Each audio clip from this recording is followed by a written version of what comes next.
Movie की कहानी शुरू होती है ईस्ट लंदन से, जहाँ एक कंस्ट्रक्शन कंपनी किसी ओल्ड हेरिटेज को खत्म कर रही है। वहाँ पर उस कंपनी के कुछ मजदूर और 2 इंजीनियर भी है और वो लोग वहाँ पर एक मकबरे को तोड़ते हैं, जहाँ उन्हें पता चलता है कि उसी जगह को किसी किंग ने 16वीं सेंचुरी में उस मकबरे को बंद कर दिया था। उन दोनों इंजीनियर को लगता है कि इस जगह पर उन्हें कोई पुराना खजाना भी मिल सकता है और फिर वे दोनों किसी को बिना बताए उस केव के अंदर चले जाते हैं, जहाँ उन्हें बहुत सारी डेड बॉडी भी नजर आती है, जिसमें कुछ लोग अभी भी जिंदा थे, जो उन दोनों पर एकदम से अटैक कर देते हैं और उन्हें बहुत ही बुरी तरीके से वहीं पर खत्म कर देते हैं। अब सीन शिफ्ट होता है, जहाँ हमें 2 भाई एंडी और टेरी को दिखाया जाता है, जो अपने ग्रैंडफादर रे के साथ एक रिटायरमेंट हाउस में रहते हैं, जिस पर गवर्नमेंट कुछ दिनों में कब्जा करने वाली है, क्योंकि उन्होंने उस घर का रेंट नहीं दिया था और उन्हें वहाँ से निकाला जाएगा। साथ ही उस हाउस में रह रहे कुछ ओल्ड पर्सन, जो मिस्टर रे के अच्छे दोस्त भी है, वो भी एक बार फिर से होमलेस जाएंगे इस प्रॉब्लम का सोल्यूशन निकालने के लिए। अब एंडी और टेडी बैंक में रॉबरी करने का प्लान बनाते हैं, ताकि वो उस पैसों से गवर्नमेंट की वो जगह खरीद सके, और इसके लिए वो एक कार भी खरीदते हैं। और फिर वे लोग एक सोल्जर के पास जाते हैं, जिसका नाम मैक है। हालांकि वो एक साइको था, क्योंकि इराक के युद्ध के दौरान उसके सर में गहरी चोट लगी थी, जिस कारण उसके सिर में मेटल की प्लेट को डाला गया था। और वो इतना पागल था कि जब भी वो गुस्से में होता था, वो दूसरे लोगों को अपने उसी सिर से मारने लगता था। अब कहानी आगे बढ़ती है, जहाँ हम एंडी और टेरी को देखते हैं, जो सामान लेकर अपने ग्रैंडफादर के पास आए हुए हैं, जिस सामान को वो बैंक रॉबरी में यूज करेंगे। और उस सामान में कंस्ट्रक्शन वर्कर की यूनिफॉर्म भी होती है। फिर थोड़ी देर बाद वो दोनों अपने एक दोस्त डेबी के पास जाते हैं, जो रॉबरी में उन्हें टेक्निकल सपोर्ट करेगा, और वो बताता है कि बैंक में किस तरह सारे कैमरे और सिक्योरिटी सिस्टम वो नहीं चलने देगा। और साथ ही वो कहता है कि मैनेजर के पास एक अलार्म सिस्टम है, जिसे वो हैक नहीं कर पाएगा। अब वो तीनों आगे बढ़ते हैं, जहाँ वो अपनी कजन केटी को भी अपने साथ ले जाते हैं और अपनी टीम के 5वें मेंबर के पास पहुँचते हैं। और वो 5वां मेंबर और कोई नहीं बल्कि मैक ही था, जो उन्हें वेपन सपोर्ट देगा। हालांकि मैक एक बहुत ही ज्यादा ताकतवर और चालाक बंदा था, जो हर सिचुएशन को संभाल सकता है। अब वो लोग मैक को भी अपनी कार में बिठा कर ले जाते हैं, जहाँ मैक उन्हें कुछ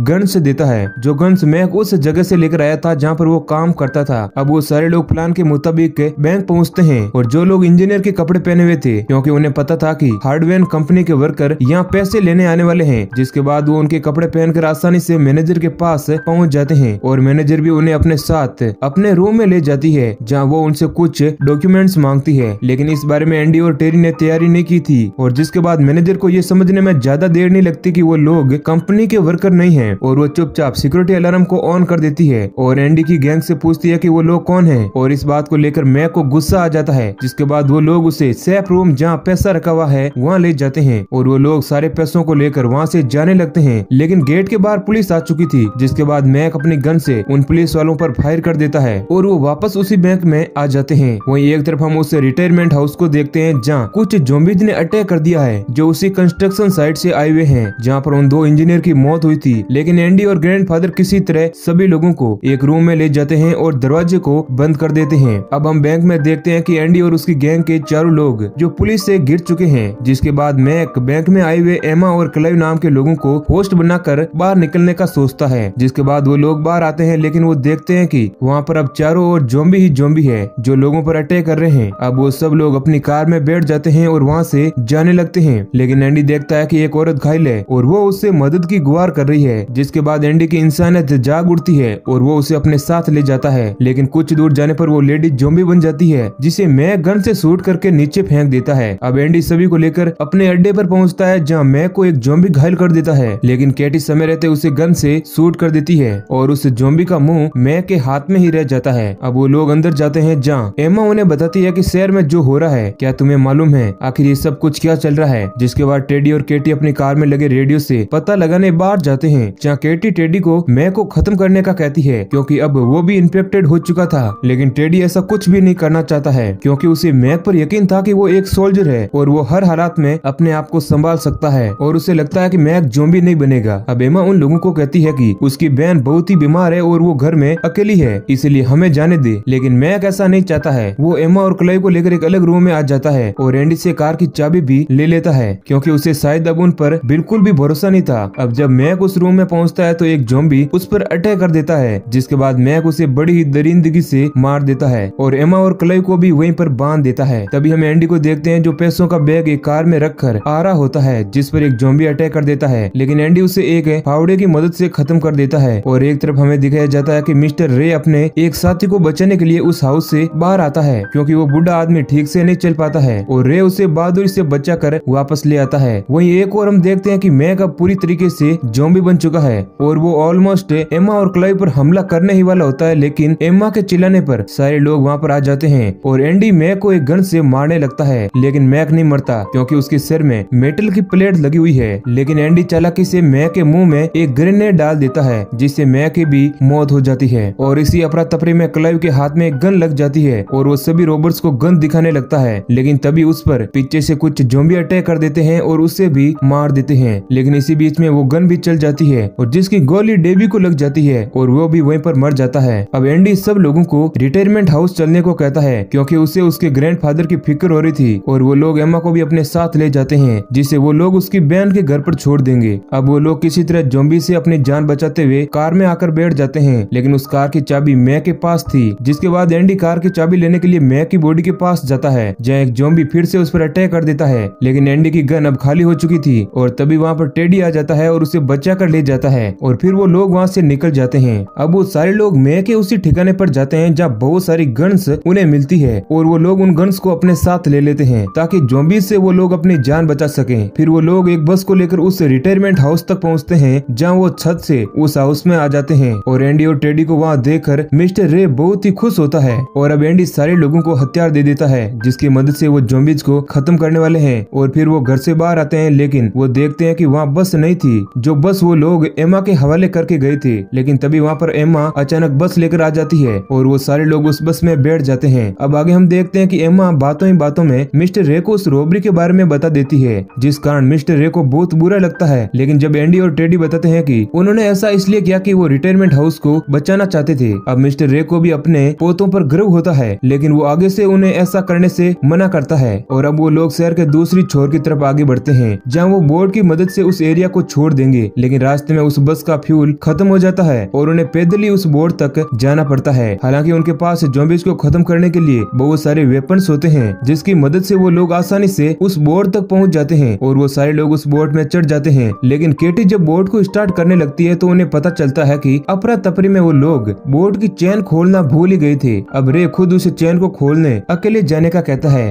और जिसके बाद वो ज़ॉम्बीज को मारते हुए उस चेन को आसानी से खोल भी देता है। लेकिन अब बहुत देर हो चुकी थी और वे सारे ज़ॉम्बी रे को घेर लेते हैं और उस पर टूट पड़ते हैं और उसे मार डालते हैं। अब ये सीन देखकर सारे लोग बहुत इमोशनल हो जाते हैं, क्योंकि रे ने ही सबकी जान बचाई थी। और अब एंडी, टेडी और केटी भी बोट से उतर जाते हैं और ज़ॉम्बीज को मारने लगते हैं। लेकिन हम देखते हैं कि उनके ग्रैंडफादर अभी भी जिंदा है, जो उन ज़ॉम्बीज को मार रहे हैं। अब इस सीन को देखकर सारे लोग बहुत खुश होते हैं और वो सब लोग मिलकर उन ज़ॉम्बीज को खत्म कर देते हैं और वो लोग चैन की सांस लेते हैं। और कुछ ही देर में वहाँ पर यूके रेस्क्यू फोर्स आ जाती है और उन्हें लगता है कि अब सारे शहर की सिचुएशन ठीक हो चुकी है। लेकिन मिस्टर रे कहते हैं कि अगर हमारे लंदन में अब भी कोई ज़ॉम्बी बचे होंगे तो हम उन्हें आसानी से खत्म कर देंगे। और मिस्टर रे का ऐसा कॉन्फिडेंस देखकर बाकी लोग भी बहुत खुश होते हैं और इसी सीन के साथ मूवी एंड हो जाती है। तो दोस्तों, उम्मीद है कि आज का ये हमारा वीडियो आपको पसंद आया है और ऐसे ही और वीडियो पाने के लिए हमारे चैनल को सब्सक्राइब करें। वीडियो को पूरा देखने के लिए आप सभी लोगों का बहुत बहुत शुक्रिया।